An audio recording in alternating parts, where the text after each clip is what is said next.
Баршаңызға қайырлы күн достар.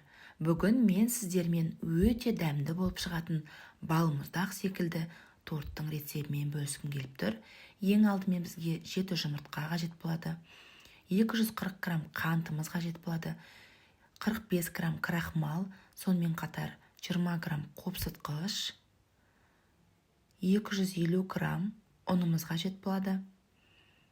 95 грамм сұйық май қажет болады. Барлығын өлшеп аламыз алдымен. Яғни ең бірінші құрғақ ыдысымызға жұмыртқаның ақ уызы мен сары уызын мұқият екіге бөліп аламыз. Ақ уызымызға сары уыздың сүп кетпеуін қадағалаңыздар. Себебі қант пен ақ уызды миксерлеген кезде аппақ пенка болмай қалуы мүмкін. Сол себепті мұқият болыңыздар. Бір жасағаннан шығатын идеальный рецепт десем де болады. Тортымыздың тестасы өте жұмсақ, нәзік болып шығады. Қантымызды ақ-уызға салдық. Енді миксермен жақсылап араластырамыз. Ең алдымен қантымыздың барлығын емес, жартысын салып араластыратын боламыз. Видеодағыдай. Қантымыздың қалған бөлігін салып, тағы да жақсылап араластырамыз. Қантымыздың барлығын айтып кеттім, барлығын бірден салмаймыз деп 2-3 бөліп саламыз. Уже ақ уыз бен жұмыртқа екеуін миксерлеген кезде мынандай аппақ пенка болып шығады. Осыны барынша пенка алуымыз керек. Видеода көріп отырғандарыңыздай, біздің ақ уызымыз бен қантымыз осындай уже аппақ әдемі воздушный болып шықты. Қараңыздар. Ыдысынан төңкерген кезде де ағып кетпейтіндей болу қажет. Енді сары уызымыздың үстіне сұйық майымызды құйып, жақсылап миксерлеп аламыз. Яғни миксерлеп алған сары уыз бен сұйық майымызды араластырып алдық. Енді жаңағы көпіртіп алған жұмыртқамыздың ағы мен қантына үстіне мұқияттап сары уызды құямыз. Видеода көрсетілгендей құйып алдық.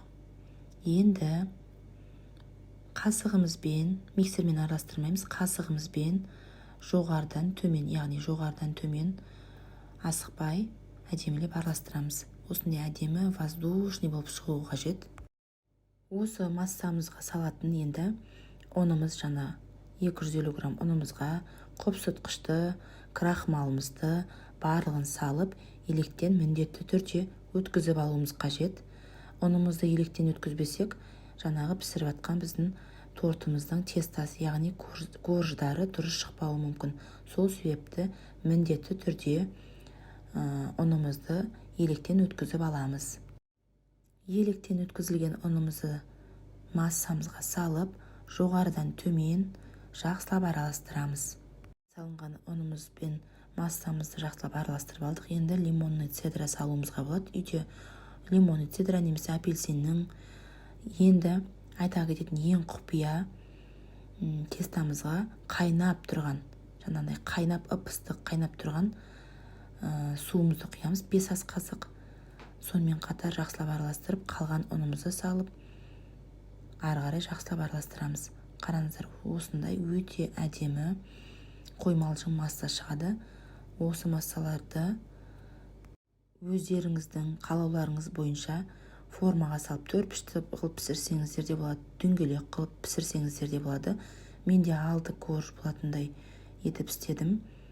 Осындай кальцомызды қойып, ішіне массамыз салып, осылай пеште пісіріп аламыз. Осындай әдемі жүп-жұмсақ болып шығады.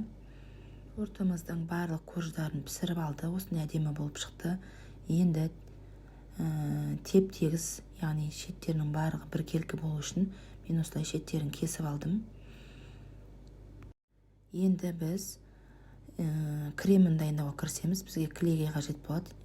Міндетті түрде проценті, яғни пайызы жоғары болу қажет. Творожный сыр қажет болады. Сонымен қатар қант ұнтағы қажет болады. Осының барлығын ыдысқа салып, жақсылап миксерлеп аламыз. Біркелкі қою масса болғанша. Бірден қоюлана қалмайды. Міндетті түрде қоюланғанша, яғни әдемі қоймалжың болғанша араластырамыз миксерімізбен. Видеодағыдай мына осылай әдемі воздушный крем шығады бізде. Енді тортымызды жинауға кірісеміз.